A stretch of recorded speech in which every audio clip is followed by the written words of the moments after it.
Donc un petit ajout sur les images avec une fonctionnalité que nous n'avons pas abordée qui est tout simplement celle de l'ajout d'une image simple.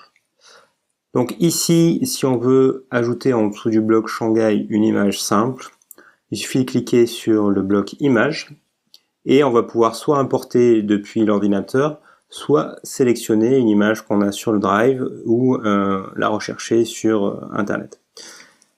Donc ici on va prendre l'image de Shanghai, on va l'insérer, et la différence par rapport à la mise en page, c'est que la mise en page propose déjà une mise en page qui est toute faite, donc qui est homogène avec le site, tandis que là, on va tout faire soi-même sur la dimension de l'image, le positionnement du texte et le recadrage de l'image. Donc ça peut être intéressant si vous souhaitez vraiment personnaliser totalement votre site web.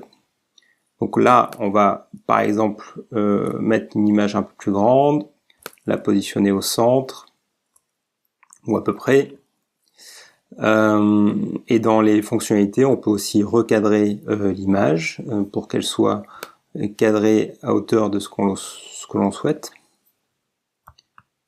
Et puis on peut ajouter notamment une légende avec voilà, une précision sur le détail de l'image. Autre chose, c'est que dans les fonctionnalités, vous voyez qu'il y a aussi la possibilité d'insérer un lien. Donc lorsqu'on va insérer un lien, en fait, on pourra naviguer vers ce lien en cliquant sur l'image tout simplement. Donc là, je vais faire quelque chose qui n'a pas d'intérêt, mais je vais rediriger vers google.com. Voilà. Et donc là, on a bien le lien qui s'affichait, qu'on peut modifier ou supprimer. Donc si on va dans l'aperçu, on va s'apercevoir qu'il y a donc l'image de Shanghai qui est positionnée là, et on a bien un lien qui est actif lorsqu'on clique sur l'image, ça nous redirige vers Google.